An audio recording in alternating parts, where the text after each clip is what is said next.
esse é um papel democrático, temos que realmente estar juntos e esclarecer. Eu fico muito feliz de estar aqui, tentar minimizar as dúvidas aí.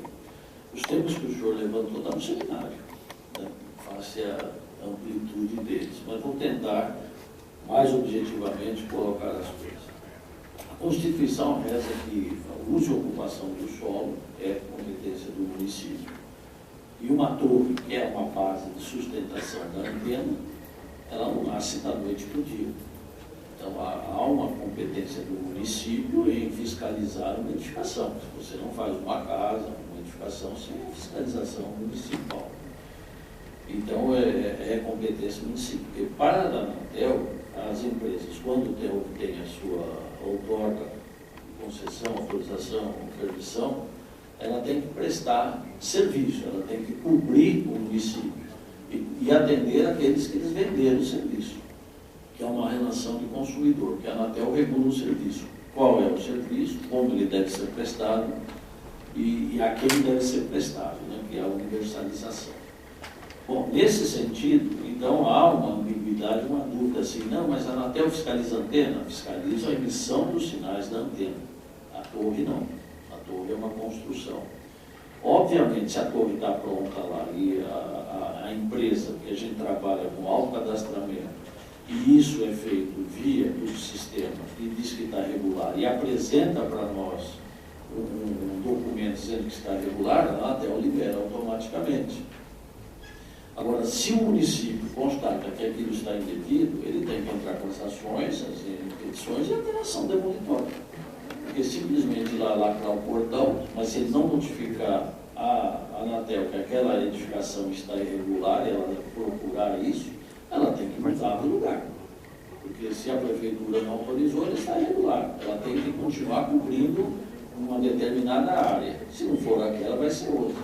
Então há um descompasso entre a prestação de serviço, e eles usam muito isso, não precisa atender a Anatel, não precisa atender a Anatel, precisa atender o cidadão que comprou o serviço e quer o serviço.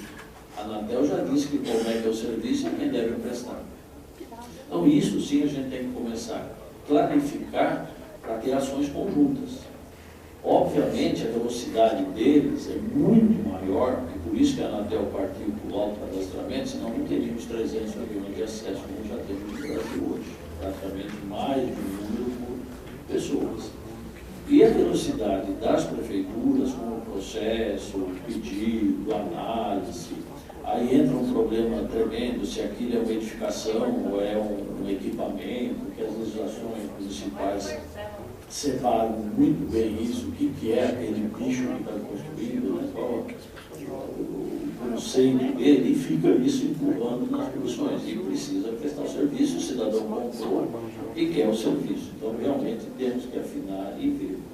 Quanto à parte de manutenção, conservação dessas áreas, obrigação claríssima das empresas. Esse senhor também tem uma casa de juízo, mas o senhor vai ser multado e autuado. Então, mais uma vez, é um problema deles. E também um ponto que o senhor não abordou, que é muito mais grave, é a sinalização para a aviação aérea. Elas têm que estar com o sinal vermelho lá em cima, ou sinais intermitentes para avisar helicóptero de qualquer avião que está sobrevoando. Então, há também um contato disso com o Ministério da Aeronáutica e Serviço de Proteção ao Voo, né? Outra parte de raios, é muito simples, a torre é um para-raio. Uma construção metálica, que está lá em cima, ela vai atrair. Só que para isso, mais uma vez a prefeitura, cadê o laudo de aterramento e proteção, cadê o para-raio acima disso para chamar essas descargas elétricas para eles e não afetar? Então, será que essa torre está aterrada? Está aterrada dentro das condições daquele solo, porque o aterramento também varia de acordo com a questão química do solo, condutibilidade, sal, etc. Então, as prefeituras precisam ficar atentas a isso. Todo poste tem um condutor de aterramento. Infelizmente, às vezes, muitos são alvos de vandalismo e roubam isso. Mas hoje, as construções modernas de postes estão fazendo por dentro do poste com barra, não mais com fio. Então, o poste está aterrado, por isso não sobe da descarga. Né? Então, esses são os aspectos. Quanto ao mal à saúde, todas isso a gente faz, até o Ministério Público aqui em Campinas pediu uma ação, praticamente nós realizamos 100% de todas estão dentro dos padrões definidos pela Associação Mundial de Saúde, pelo Ministério da Saúde, a Anatel acompanha. E para a segurança até nós, se por exemplo, o Ministério da Saúde diz que é 10 o nível de radiação, nós baixamos para 5, quer dizer, diminuímos isso para não haver danos. E não há nem caso científico acompanhado, isso é um acompanhamento contínuo da Anatel junto com os órgãos de saúde. O senhor tocou também no ponto da licença ambiental, sem dúvida importante. E já existe, através do Ministério Público Federal, e aqui em Campinas eles atuam também, um projeto de lei que, se nascesse primeiro a licença ambiental, se apresentasse um plano de expansão e de ocupação, já teria uma licença coletiva, não ponto a ponto, isso está tramitando essa legislação e está um pouquinho esquecido. Eu acho que é uma boa oportunidade de se cobrar do Ministério Público, dar uma apressada nesse documento. Isso é a lógica da coisa.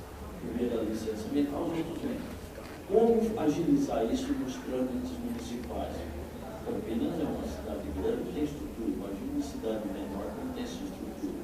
Então, eu, pela minha experiência, os anos todos aí, a própria Anatel, eu sempre tenho proposto uma licença em caráter precário.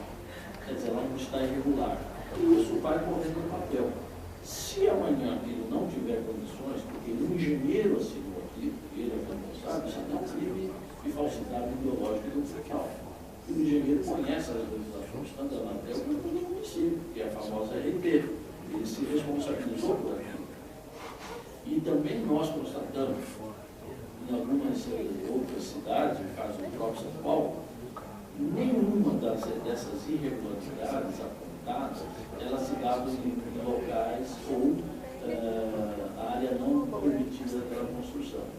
O que a gente apurou? Faltou um carimbo, faltou uma data, faltou o recolhimento de uma taxa, faltou isso. Isso é que é irregular perante a prefeitura. Então, quando eles começaram a mandar a denúncia, a gente também, mas qual é a natureza? É um vício insanável ou é corrigível? E fica um negócio assim, está irregular, mas por que ela está irregular? Faltou a licença. Por que faltou a licença? Ele entrou pedido ou não entrou pedido?